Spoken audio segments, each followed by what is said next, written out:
Hello সবাইকে, আজকে আমি নিয়ে চলে এসেছি একটা নতুন বিয়েবাড়ির ভ্লগ।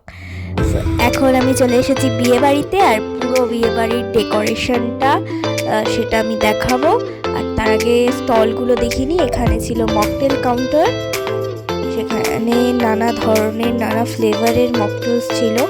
তো সেগুলো আমি সব কটাই ট্রাই করেছি, স্টলের থেকে সব কটা আইটেম, সেগুলো সমস্তটা ঘুরিয়ে দেখানোর পর সেইগুলো শেয়ার করছি তোমাদের সাথে। আর এই ছিল পুরো ভেতরের ডেকোরেশনটা। আর এই ছিল স্টলে প্রথমেই ছিল জিলাপি, তারপরে ছিল আইসক্রিম, তারপরে ছিল পান, তারপরে ছিল দই বড়া, এবং তারপর coffee, veg pakora, baby corn. আর এখানে নিয়ে নিয়েছি, আর সাথে চিকেন পকোড়াও ছিল। আর এখানে নিয়ে নিয়েছি দই বড়া 1 প্লেট। এখন আমি বসে পড়েছি মেন কোর্সের জন্য। সো এখনও দেয়নি, দেবে। আর এখন অনেকটা রাত্রি হয়ে গেছে, এখন বেজে গেছে প্রায় 12:30। সো পুরো খাবারটা কমপ্লিট করব, ততক্ষণের জন্য টাটা। এই ভিডিওটা ভালো লেগে থাকলে প্লিজ লাইক, শেয়ার, কমেন্ট আর সাবস্ক্রাইব করতে ভুলো না।